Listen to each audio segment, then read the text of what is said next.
Hello everyone. Today let's solve the problem Misha and the permutation summation. Right?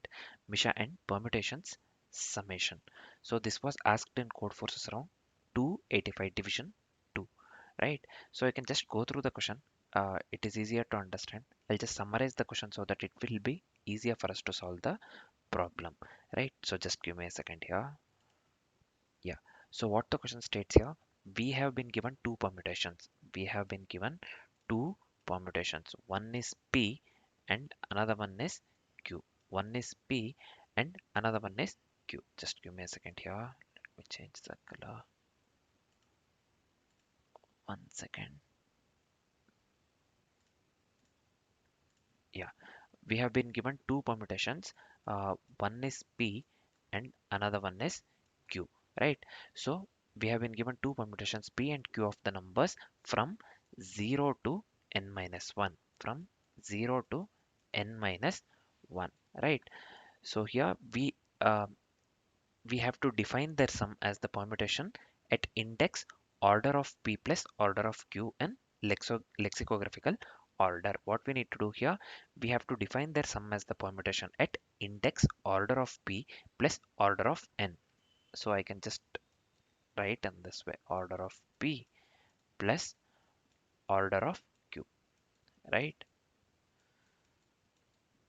So we have to define their sum as the permutation at index order of P plus order of Q in the lexicographical order. So we are to compute, or we need to compute this resultant permutation efficiently without generating all the permutations. So this sentence is very important. We need to compute this resultant permutation efficiently without generating all the permutations. Again, I'm stressing on it. Just listen to this. We have to compute this resultant permutation efficiently without generating all permutations. So this part of the sentence is very important, right? So we have to use the factorial number system to calculate the lexicographical order of permutation, right? So to calculate the this one lexicographical order of permutation, we need to go with the factorial number system. That is the only way. We have to use the factorial number system to calculate the lexicographical order of the permutation, and we need to simulate the addition in that base. We need to simulate the addition in that base. Basically, we will be going with a factorial number system. We will be going with a factorial number system, right? To calculate the lexicographical order of permutation, and also we will be simulating the addition in that particular base. So this is what we need to do.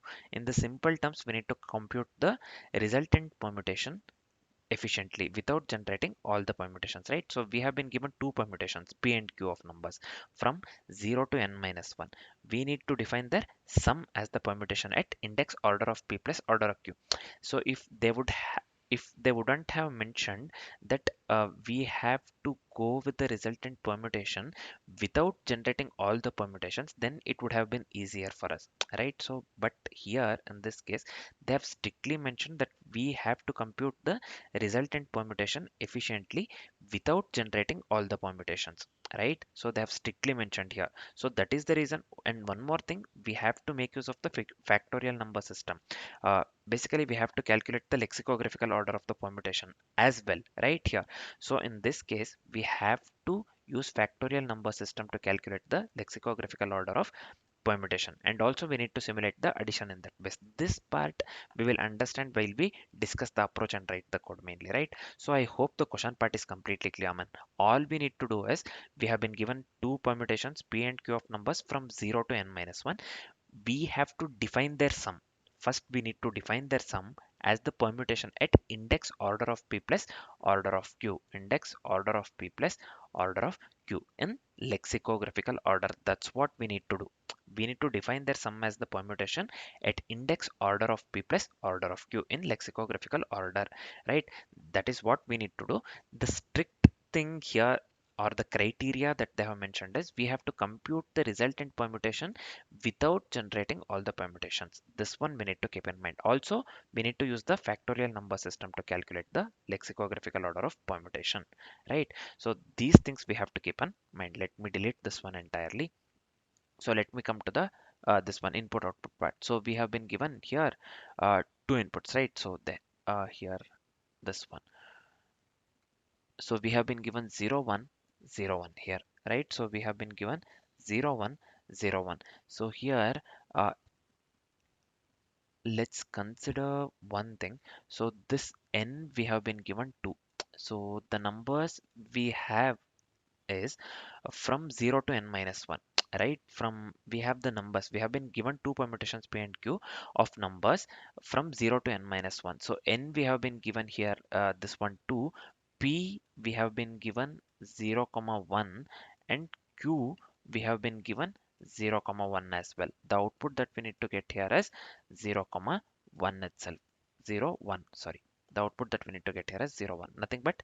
So the resultant permutation, or the sum of the permutation uh, at the index order of p plus order of q in lexicographical order is 0 1, this one, right? 0 1, we have to do this one in the lexicographical order, just keep that in mind as well, right? So how we got 0 1, that we'll be discussing in the approach. For now we just have to know about the this one input output part. This is nothing but n. So to what we have here, this is nothing but the n, this part, and this is p 0 1, we have this is 0 1 0 1, nothing but p and q respectively, right? So the output that we need to get here is 0 1. Same goes with input 2 and input 3 as well. Let's do one thing. For a change, I usually consider first example every time. For a change, let's consider the second or third example. Let's consider third example, right? So let's consider third example for the approach, right? So I hope the input output part is completely clear, man. This is nothing but first number. This is nothing but n. 0 1 and 0 1. This is nothing but first second line is p, third line is q. Actually, the output that we need to get here is 0 1. Same goes with input 2. Same goes with input 3 as well. And we have been given 3. Permutation p, this one. We have been given two permutations, right? So p is 1 to 0. This one is q, and p is 1 to 0, and q is nothing but 2 1 0, right? pq. The output that we need to get here is 102. This one I'm speaking of 102, right? So I hope the question part is completely clear. What shall we do first? Let's discuss the approach followed by the complexities, and then let's write the code. First, as usual, let's discuss the approach. So here I have considered the third example that they have given in the question, right? So n we have been given 3. This is nothing but the p, and this is nothing but the q, right? Two permutations we have been given as per the question, 1 to 0 and 2 1 0. So the output that we need to get here is 0 1 2. Let's see the step-by-step explanation. Before uh, moving on with the step-by-step explanation, the approach that we'll be going with here is segment tree. The approach that we'll be going with, the approach that we'll be going with here is segment tree. Just keep this in mind, right? So we'll be going with the segment tree mainly. So let's move on with the step-by-step explanation. So the same input I have considered here, n equals 3, p120, q210. First, what we will do, we will convert p and q to the factorial code. So if you remember in the question, they have strictly mentioned that we have to make use of the factorial number system to calculate the lexicographical order of permutation, right? So we have to strictly make use of the factorial number system to calculate the lexicographical order of the permutation. So here we will be converting p and q to the factorial code. We have been given p and q, this one I'm speaking of, right? So p and q, p, q, right? So we will be converting p and q to the factorial code. Factorial code of p is nothing but this one. We are going with the 120, 210. Factorial code of p is nothing but 110. This is fine, easy, right? So factorial code of q is nothing but 2 comma 0 comma 0, right? So factorial code of p and q, we got it. This one we know, this one, right? So this one is fine. And factorial of uh, this one pq we have got. So next what we'll do, we'll add the factorial codes like base and addition. In the question, if you would have heard, I said that we have to make use of the factorial number system to calculate the lexicographical order of permutation, right? And also with that, I had mentioned that we have to simulate the addition in that particular base. We have to simulate the addition in that particular base, right? So let's add the factorial codes like base and addition here. So here we have 110 for the factorial code p, we have 110. So let me write this one 110.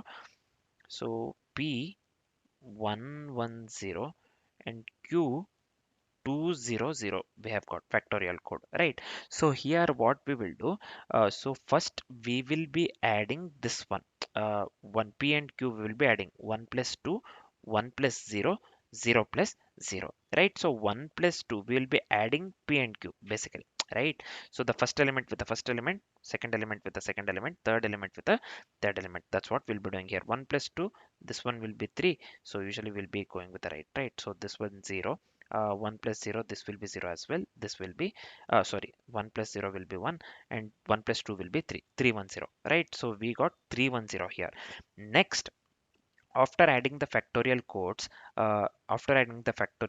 we will normalize using the factorial base. Let's see how we will normalize. Basically, we will be making use of the base for the ith value, base for the ith value, nothing but ni. So we will be making use of the mod by base and carry forward, mod by base and carry forward. So this one, you don't have to worry about this one much. You'll get this one while we write the code, basically while we write the code.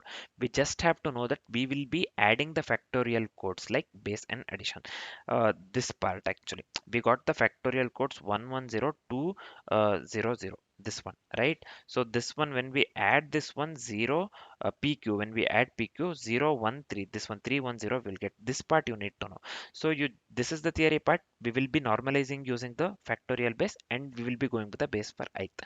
And ni, basically we'll be making use of the mod by base and carry forward, right? So just keep this in mind. So the result after doing this, the result that we get here will be 102. Basically here, how we got 102, for this one we will be making use of the segment tree, and that one I wanted to show here itself. The intuition part I wanted to show here itself, but I'll be directly showing within the code itself. I'll be directly showing that one within the code itself while we write the code. So we will convert the new factorial code back to permutation using the segment tree. Segment tree. So this basically starts from the this one here itself, mod by base and carry forward. So this one mod by base, and this one segment tree, I wanted to explain these two things actually step by step, but this will be very lengthy. We can just directly see this one while we write the code itself, right? So I'll just explain that one clearly. So here, after this part, so after this part, so here we are going with the this part I'm basically speaking of, right? This normalizing using the factorial base, we got 310. Until this one, everything is means until 310, what the result we got, this one is easy. Next part is we have to normalize using the factorial base, right? So we will be going with a base for ith, nothing but ni. So basically this is nothing but the mod by base and carry forward, right? So the result will be 102. So to convert the new factorial code back to permutation, so we will be making use of the segment tree. So we'll be making use of the segment tree. So the final output that we got here is 102, 102, and the output that they have mentioned for the example one is also 102. So whatever output that we got is equivalent to the output that they have given for the example 3 within the question. Example 3 within the question. This is example 3 basically within the question. So our approach works absolutely correct. Let's see the mod part and the this one, what do we call segment tree part within the code itself. You'll get to know that one clearly. So now as we are completely familiar with the approach, let's do one thing. Let's move on with the complexities part. Let's move on with the complexities part. So what will be the time complexity and the space complexity here? The time complexity would be, big of n log n. The time complexity would be big of n log n, because here, as I have said, we will be making use of the segment tree. We will be making use of the segment tree, right? So segment tree operations, we know this one, whether it may be build, whether it may be this one update, we'll be making use of the query as well, right? Build, query, update, these operations, segmentary operations, take big of logarithmic n. Big of logarithmic n, we know this one, take big of logarithmic n for the each, for each, and we do n such operations.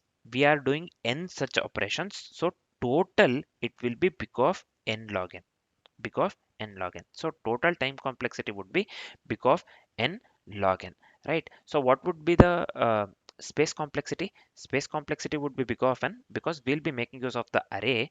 We'll be making use of the array of size n and segment tree of size 4n. So this is very important. Just keep this in mind, man. We'll be making use of the segment tree of size 4n. We'll not be making use of the segment tree of size 2n. Usually we'll be making use of the segment tree of size 2n, right?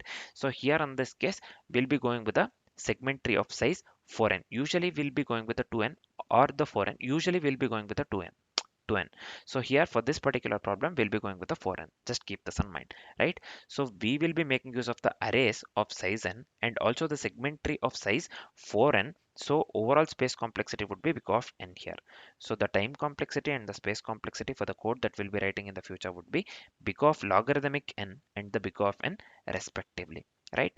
So as we are completely familiar with the complexities and the approach, we are good to write the code. Let's start writing the code. Let's start writing the code. So now let's start writing the code. I'll just come to the compiler here.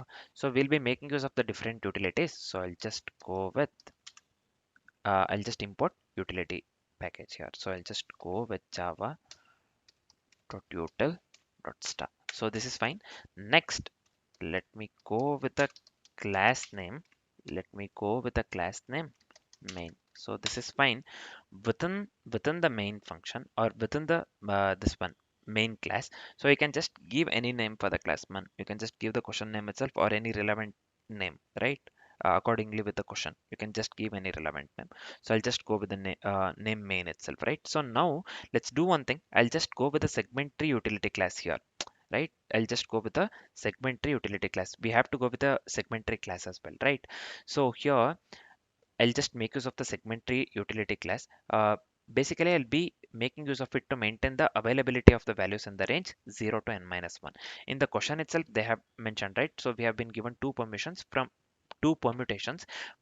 0 to, yeah, two permutations P and Q from 0 to n minus 1. For that particular reason, I'll be making use of the segment tree utility class just to maintain the availability of the values in the range 0 to n minus 1. So I'll just go with here static class segment tree, static class segment tree, right? So within this class, let's make use of the segment tree array, and also let's go with the size of the original array. First, let's go with the segment tree array here. So this will be int tree. So this is fine. The next step would be, let's go with the size of the original array as well. I'll just go with n here. So this is fine. Next, mm, let's do one thing. Yeah, I'll just give here segment tree. So the parameter which consists of size basically.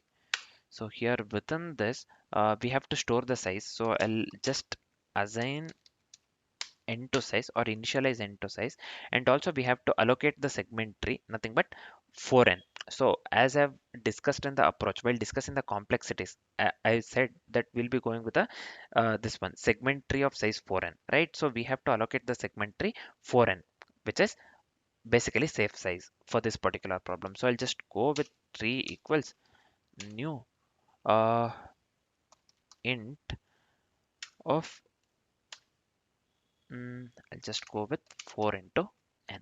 So this is fine. I hope this part is completely clear, man.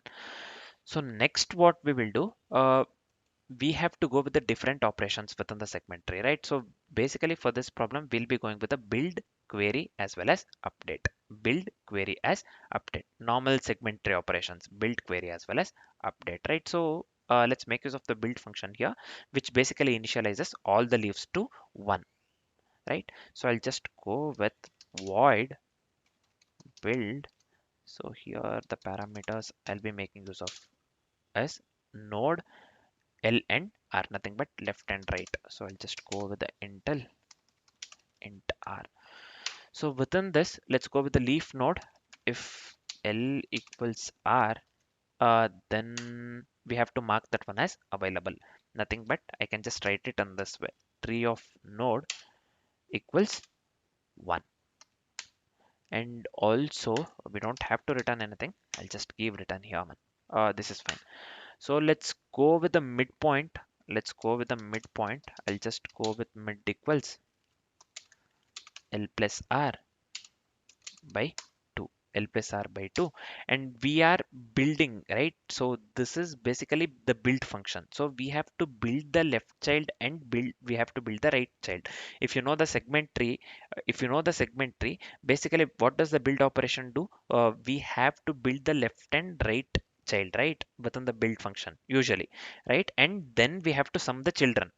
First, what we need to do, we have to build the left child, then we have to build the right child as well, and then we need to sum the children. Let's do that itself, right? So here I'll be going with the build. First, let's build the left child. So this will be 2 into node, comma, left, comma, this one mid. Next, let's build the right child. So this one will be build 2 into node. So this will be, we are building right, this one, right child. So this will be node plus 1, comma mid plus 1, comma r. So this is fine. So finally we have to sum up the children. So this one I can just write in this way: tree of node equals tree of 2 into node 2 into node plus tree of 2 into node plus 1, 2 into node plus 1. We have summed up the children. We have summed up the children basically, right? So this is fine. Let me come out of this one entirely. So next what we will do, let's go with the query part. So we are done with the build method. We'll be, as I've said, we'll be going with the build query and update. Let's move on with the query method. So we will be making use of the query to find the kth available index, nothing but this is zero based indexing. Just remember this one, this is zero based indexing. So we will be going with the query method to find the kth available index used when decoding the factorial code. Let's write this one very quickly. This one int query. So I'll just go with the parameters node, same thing, int l, int r, as well as int k, because we are making use of the query to find the kth available index itself, right? So here within the query method, first let's go with the leaf. If the leaf is reached, then we have to return the index directly. So I'll just make use of if, simple if condition here. Leaf, if the leaf is reached, then what we need to do, return index, return uh re we have to return this one, man. Return index, nothing but l here. So I got confused. This is fine. So then we have to go with the mid. I'll just go with mid equals. So this one will be mid. To calculate mid, I'll just go by left plus right divided by 2. So this one will be left plus right divided by 2. This is fine. So if the left subtree has enough values, if the left subtree has enough value, uh, then we just have to return it, or else we have to go to the right subtree with the adjusted k, right? If the left subtree has enough values, then we have to return it, else we have to go to the right subtree with adjusted k. First, let's write the code. If the left subtree has enough values, right? So I'll just go with simple if condition here. If tree 2 into node, this one, if it is greater than k, then what I'll do, so I'll just return query 2 into node, 2 into node, comma l, comma mid, comma k. So this is fine. So else what I'll do, else what we will do, so let's return query uh, 2 into node plus 1, comma mid plus 1, comma r, comma k minus tree 2 into node. So this is fine. Yeah. Let me come out of this one entirely. So we are done with the query method. Next, as I've said, we'll be going with the update method, man. We'll be going with the update method. Nothing but we have to mark the index. This one index part, nothing but idx will be considering as used, right? So we have to mark the index idx as used, already used. That is nothing but we have to set 0 in the segment tree. So let's do that very quickly. So I'll just go with the void update here. The parameters I'll just go with int node.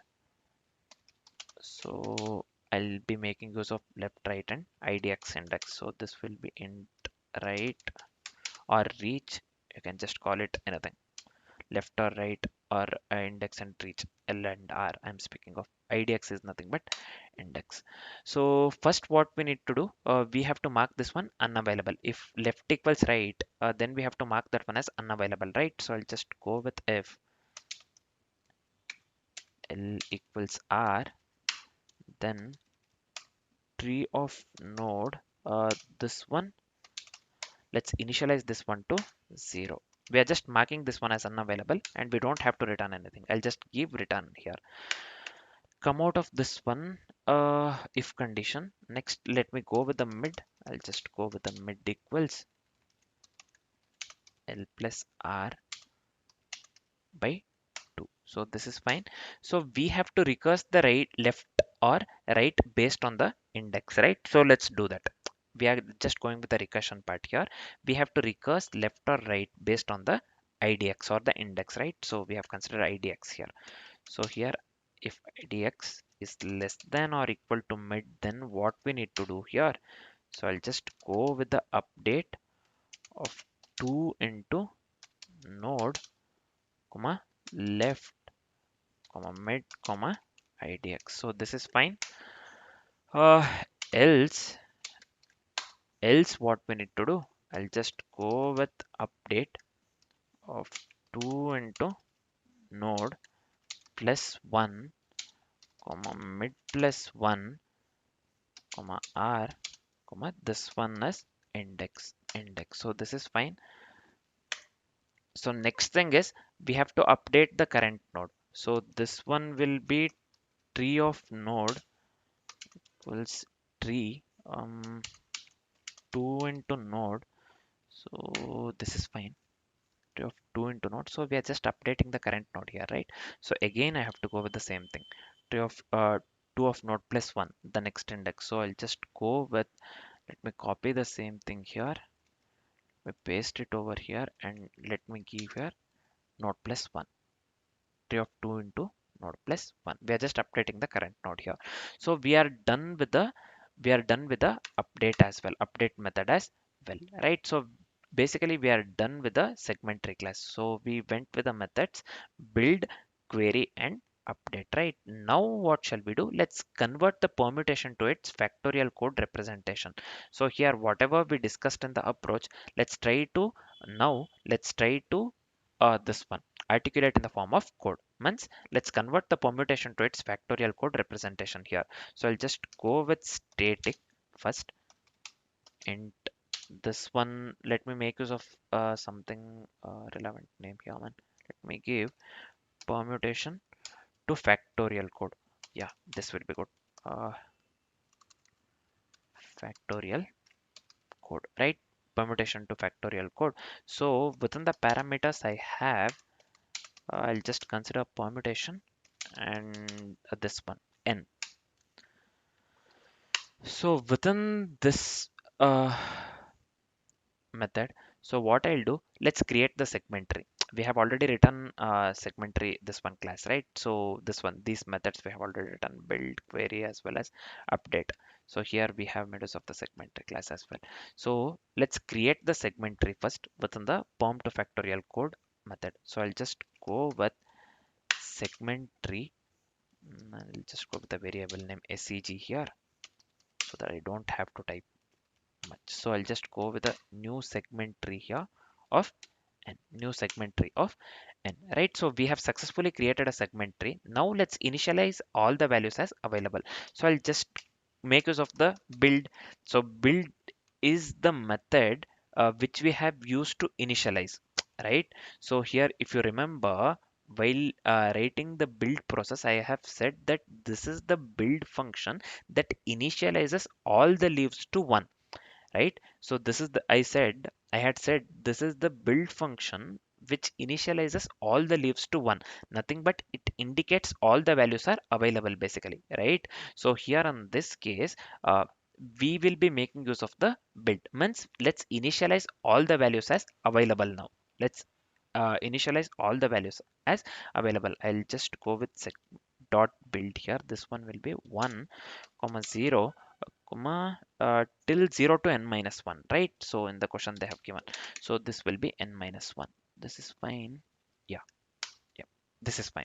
So next we have to output the factorial code. This is fine. This is easy as it consists of the integer, so I'll just go with the type integer here.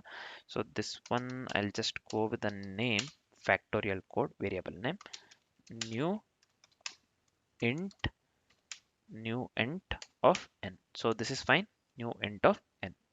We have to output the factorial code, right? So that's what, that is the reason I have initialized the factorial code to new int of n.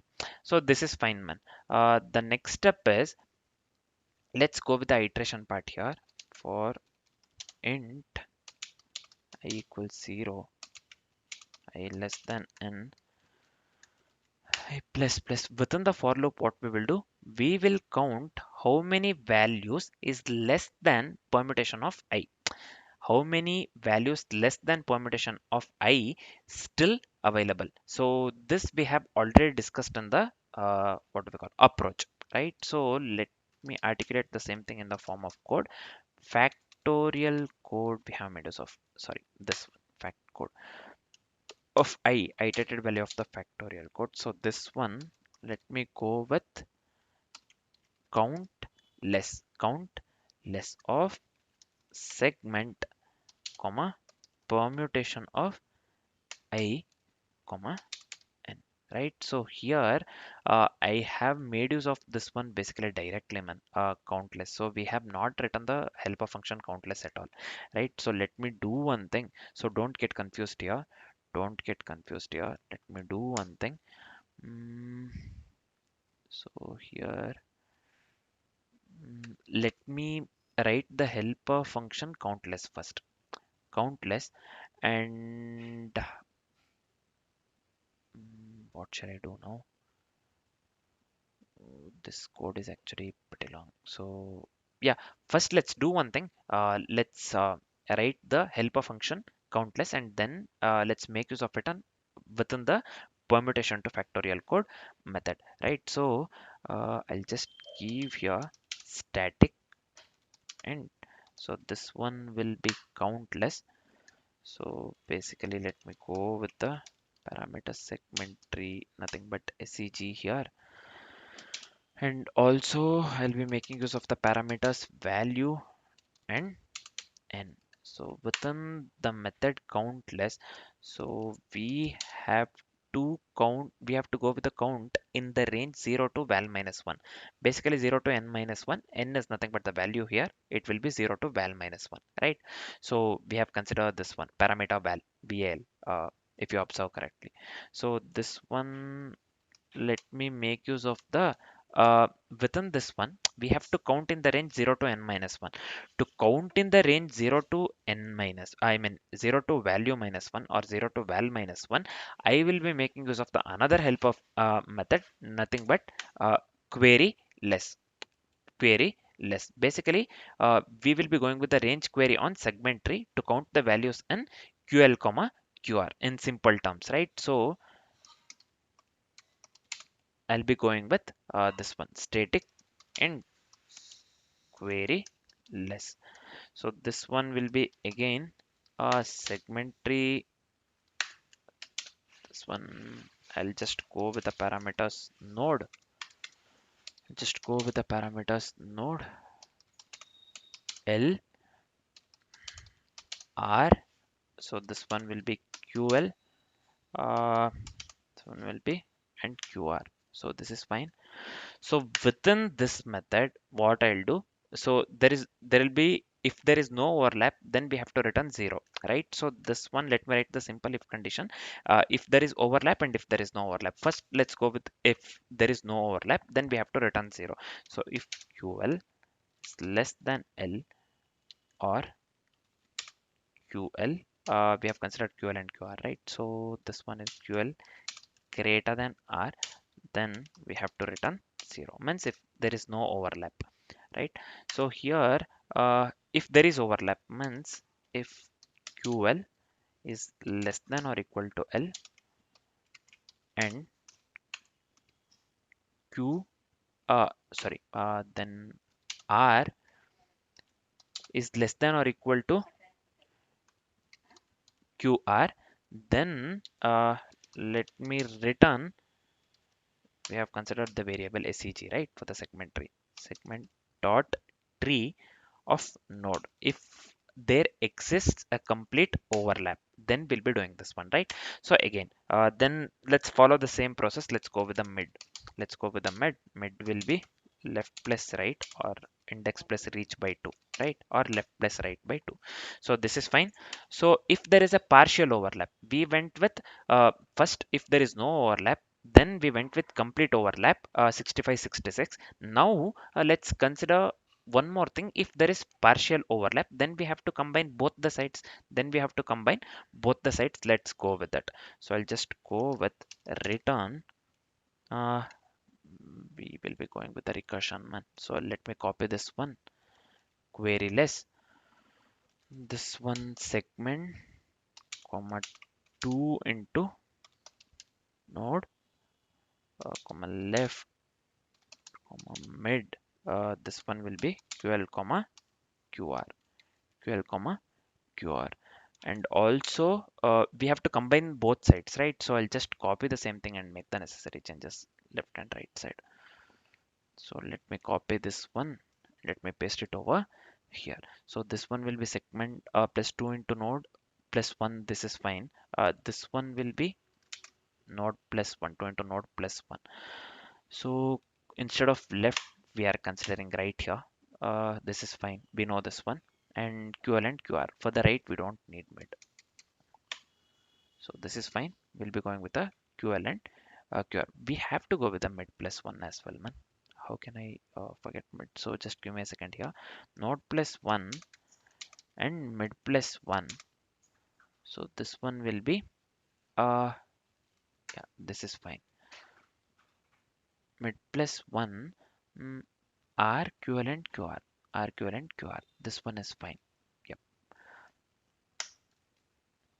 So yeah, this is it for the queryless method. So let's make use of the queryless method inside the countless method. Basically, this will be queryless of basically segment tree. We have considered the variable seg, right? So so this will be 1 comma 0 n minus 1 according to the parameters I'm going. So this one will be 0 0 to basically val minus 1, 0 to val minus 1, right?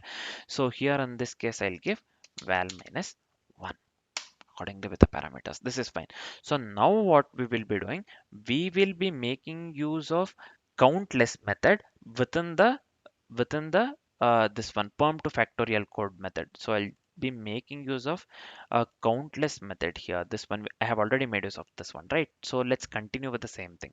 So here now, uh, where we have left, basically this line number 56 is nothing but we are counting how many values is less than permutation of I, right? So next line, let's do one thing. Let's mark all the permutation of I, iterated value of the permutation as used. As used means we have to update, right? So we have already returned the update method here, right? So I'll be making use of that update method, this one I'm speaking of, right?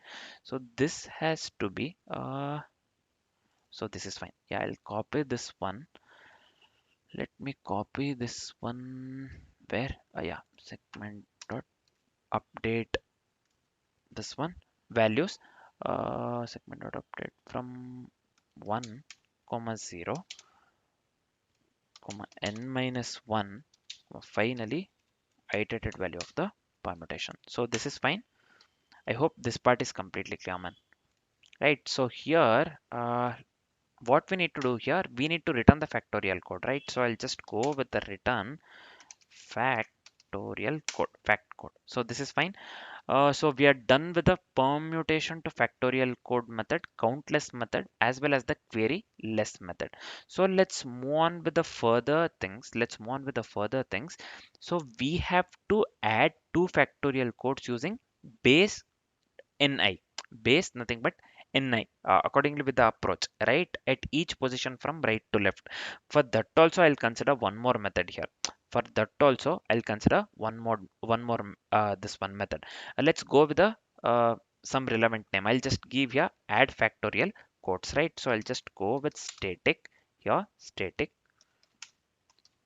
So this one will be add factorial codes. So this consists of the parameters. I'll just go with A, B, and N. So this one will be B, and so this one will be N, right? So this is fine. So within the add factorial codes method, so we have to go with the resulting factorial code first. So I'll just go with end result. So let me initialize this one to new syntax N, right? So this is fine. So let me initialize carry to 0. If you remember the approach, right? So let me go with the fact this one iterate. Let me go with the iteration part. So let's move on with the iteration part here. Did I forget something? No, right? So this will be int I equals n minus 1, I greater than or equal to 0, I minus minus. So this is reverse iteration. So within the for loop, we will be going with the factorial base, nothing but 1 factorial, comma 2 factorial to n factorial, right? Accordingly with the input, we'll be going with the factorial base, 1 factorial, 2 factorial to n factorial. So I'll just give here int base equals n hyphen I, n hyphen I. Um, Also let me do one thing. So let me assign sum to a of I plus b of I plus also let's make use of the carry here, right? So let's go with the digit on this position. Also we have to go with the carry to the left, right? While adding we got factorial numbers we got was 110 and 200. We have to add those, right? We have to add those p and q, right? So we have to get the number. We in our case for the first example we got 310. So we have to go with the digit in that particular position and carry to the left, right? Carry to the left. Suppose if we are having carry, suppose if we are having the numbers, when we add the numbers, if it is greater than 10, then we have to add the carry to the left. Then we have to go with the carry to the left. First, let's go with the digit in that particular position and then let's go with the carry to the left. So this will be iterated value of the result equals sum modulo base. This is fine. So the next line is we have to go with the carry to the left, right? So let me assign carry equals sum slash base. So this is fine. Sum by base basically in simple terms, right? So the final step here would be we have to return the normalized factorial code. If you remember the approach, we have to return the normalized factorial code, right? So nothing but in our case, we have considered the variable name res, nothing but the result. I'll just return result. Simple man. We are done with this method also. We are done with this method also. We are almost near actually. So we are left with one more method, then we will be going with the main function or the main method, right? So now we are left with one more method, nothing but the factorial code to permutation. Nothing but here we have to convert the, if you remember the approach, we have to convert the factorial code back to the permutation using the segment tree I have mentioned. So I said that I'll be explaining certain things within while writing the code itself rather than this one, rather than in the approach. So there were no such calculations to this one basically to explain during the approach itself. So I opted to this one explain while writing the code itself. Right now we will be converting the factorial code back to the permutation. using the segment tree. So I'll just go with static int. So this will be factorial. This will be factorial code to permutation. So this will be fine. I'll be going with the int code uh, int, and so this is fine. So within the factorial code to permutation method, first thing is we will be creating the segment tree. We'll be creating the segment tree. So I'll just go with segment tree. Again, I'll just go with the variable name seg here. New segment tree of this one as n. This is fine. So the next step would be we have to mark all as available. We have to mark all as available. So again, the same thing, I'll be going with the build here. So I'll just go with the build. Within the build, 0 to n minus 1, 0 to n minus 1, right? Nothing but 1, 0, n minus 1. So this is fine. We are having the values from 0 to n minus 1, right? Two permutations p and q from 0 to n minus 1 build 0 to n minus 1 basically. So we have to initially mark everything as this one available. So we have done that one by making use of the build method. So this is fine. Now we have to go with the final result as well. For the final result, I'll be making use of the perm variable name. So permutation, nothing but permutation. I'll just give you a perm new int of n, int of n. So this is fine. So let's move on with the iteration part. So let me go with the for loop. This will be for int I equals 0, I less than n. So this is I plus plus. Within the for loop, what I'll be doing, so we have to get the code of I. Code of I, nothing but code of ith value. If you remember the approach, I said that we have to go with the ith available number, right? So here, in terms of code, we have to get the code of ith available number, right? Code of ith available number. So I'll just assign idx or in the index. So we have written the query method already here. So let's make use of the query method directly. So basically, what we need to do here, we have to get the code ith available number, right? So we have written the query method for that purpose itself. So let's make use of that one here. Query method here, segment dot query. So parameters. So this is from 0 to n minus 1, right? So again, 1 comma 0 comma n minus 1.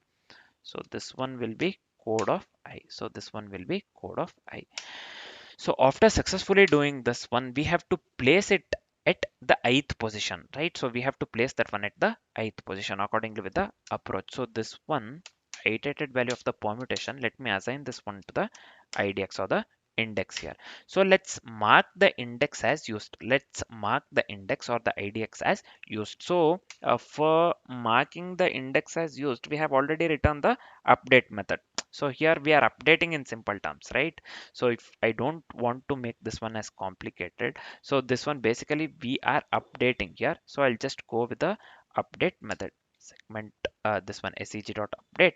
So the parameters again, this is from 0 to n minus 1, right? 1 comma 0 comma n minus 1. We have to include index as well. As we are marking the index as used, we'll be making use of idx as well, index idx. So finally, we are left with one thing, nothing but we have to return the resulting permutation. Here we have made use of the variable name permutation, right? I'll just return PRM here. So this is fine. So we are finally done with the factorial code to permutation. This one method as well. Basically, what we are doing within this method, we are converting the factorial code back to the permutation using the segment tree. We have already written the segment tree classes along with the certain methods, right? Build, query, and update. So that itself made use of. We have made use of those methods itself within this factorial code to permutation function or the method, right? So now we are left with only one thing, that is main function. Within the main function, we are left with the input output part, right? So let's finish it off. So I'll just go with main. So this is fine. We don't have to make use of the this one, I think, input output exception. Let's see if we get any error. Let's make use of it first. Let's go with the fast input reader. So here I'll not be making use of the buffered reader and the print writer. Let's make use of the scanner. That's enough. So I'll just go with the scanner here. Sc equals new scanner. So this one will be system.in. This one will be system.in, nothing but the fast input reader.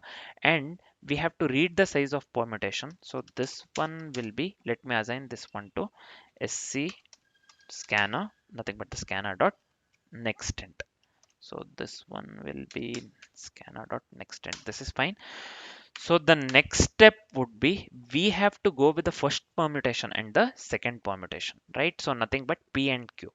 So first permutation and second permutation is P and Q. We have been given two permutations P and Q. They have strictly mentioned in the question itself, right? So here int P, let me assign this one to new int of n. Same thing I have to do for Q as well. Let me type this one. So this one will be new int of n. So here what mistake I've done, I have typed y. This is a typo. This is fine. So after doing this, after going with the first and the second permutation, so we have to read P and Q. So within the input we have been given permutation P and Q, right? So P equals some value, if you remember this one I'm speaking of. Where is it? So yeah, this one is P and this one is Q. We have to read both P and Q, right? So let's go with the iteration part. So I'll just go with for int I equals 0. This one will be I less than n. Let me increment the I. So this one will be P of I equals scanner dot nextint, as it consists of the integers, as it consists of the integers. Let me do the same thing for Q as well, going with the two permutations P of P and Q, right? So this remains same, I equals 0, I less than n, I plus plus. So this one will be, instead of the P of I, Q of I will be scanner dot nextint. We have to read both P and Q, right? So we are done with this part. Next, let's move on with the further steps. Now we have to convert the P to factorial code. Also, we have to convert the Q to factorial code. So how can we implement or articulate the same thing in the form of code? Let's see the same. I can just write it on this way. So int, so this one is code P. We are converting the P to factorial code, right? So for that one, we have already written the method called permutation to factorial code. So here, just give me a second. This one, permutation to factorial code, this method we have already written this one, right? So let me paste it over here. So this consists of the parameters P and N, right? So we are just converting the P to factorial code. Next, now we have to convert, along with the P we have to convert the Q to factorial code as well. For that I'll be going with code q equals same method, permutation to factorial code. So instead of the P, we have the parameter Q here along with the N. We have successfully converted P and Q to the factorial code. Now what we need to do, we have to add the factorial codes, nothing but here.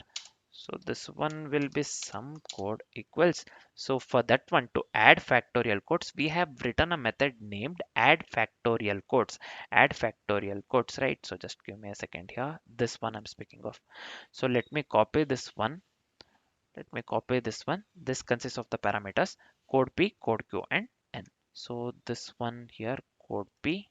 Let me include this one, code P here, along with code Q. So this one I'm speaking of. So this is fine. Let me leave space here.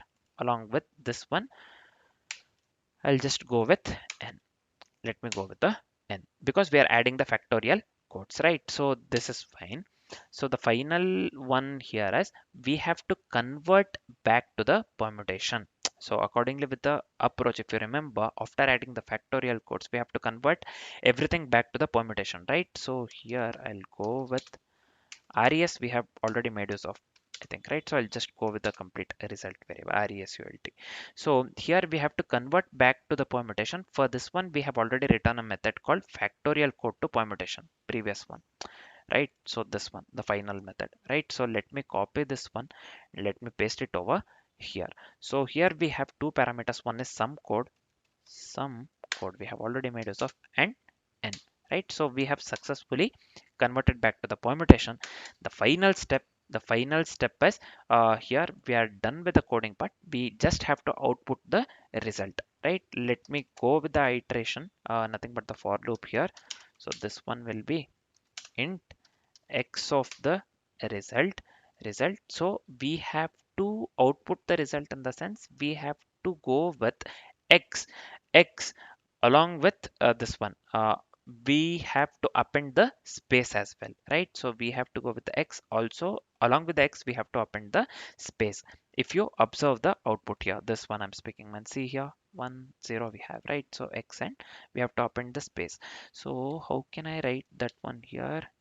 Let me go with system out println, as I have made use of the this one scanner. We have not made use of the buffered reader and the print writer here, right? So we are just going with the scanner. Let me make use of the system out print. Print ln is not required, because we have to print the output in the same line, right? So we have to print this one in the same line, right? Yeah. See here, 0 1 in the same line. We just have to leave the space basically after one number. So I'll just go with x. Let's append the space here, right? So this is fine. So this is it for the code. So this is it for the code. We are done with the coding part basically, right? Before uh, checking the code with the different, this one, what do we call, different inputs, I just want to paste the signature starter template. Just give me a second here. So let me come here. Let me paste the signature starter template. So let's ignore this one. Let's concentrate on the logical part, right? So here we come to the question. So here I'll just copy this one. We have to get the output 0 1. Let's see whether the code works correctly or not. So we have error here, line number 26, identifier expected, it is saying. So where line number 26, right? Mm, v segment tree, what I have given here, segment tree star I have given here, segment tree, this consists of the parameter size, that's it. So let me run this one again. So we have one error, nothing but here semicolon expected. Yeah, I have not given semicolon. Where is it? Where is it? Line number 64, 464. Yeah, let me give semicolon here. So this is fine. Let me run this one again. So we have the stack error flow query list. Somewhere I have done wrong thing, man. Somewhere we have written something wrong. Let's check what we have done wrong. So what mistake I have done here is, so let me come to the query part. So let me format this one correctly first. So after this, mm, let's come to the query list method here. So here this has to be, we have considered QR, right? Query right. So this one is QR basically. QR less than this one L, or QL greater than R, right? So this mistake I have done. Now let me hit the run button. This has to work. Let's see. Yeah, now we are getting the correct output 0 1, right? So now we are getting the correct output 0 1. So that was the main mistake. So this formatting, this is fine. This works, still works within the query method, whatever I have done. So this one was the problem. This itself was the problem. Line number 85. Instead of the this one QR, I had given QL, right? Query left. So that was the main reason for the error. So let me copy the second input. So we have to get the output 1 0. Let's check this one. So yeah, we are getting the output 1 0, right? So now finally let's check the third input. We have to get the output 1 0 2. I hope this works, man. Let's see. So yeah, we are getting the output 1 0 2, right? So whatever the code that we have written works absolutely correct for all the three examples that they have given, or all the three inputs that they have given in the question, right? So let me copy this one entirely. We come here. So this is D, right? Yeah, problem D. Let me select D. Let me paste it over here, and let me hit the submit button. I hope this works for all the test cases, man. Let's see.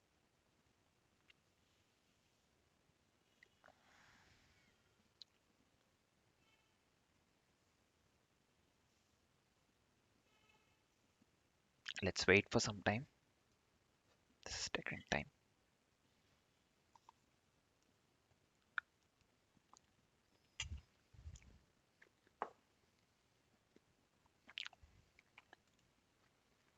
Let me do one thing. Let me copy this one again. Let me paste it over here. Let me select D. Let me hit the submit button. What happened? You have submitted the code before. So this was taking the reload, man. Let me do one thing. Let me go here, submissions. So yeah, this is running actually. Running on test 35. This is fine. We have already submitted the code, right? So let's wait for some time. Let's see whether this works for all the test cases or not. Let's wait for some time.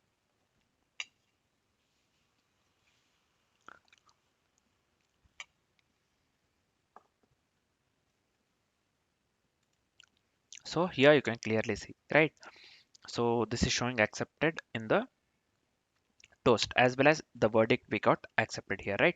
So whatever the code that we have written works absolutely correct for all the test cases. We have made use of the, basically we are going with the mod base as well as this one segment tree, right, for this particular problem. So main approach is segment tree here. We have went with the segment tree to solve this particular problem, right? So I hope the solution part is completely clear along with the approach and the complexities. For now, this is it. Thanks for watching, guys.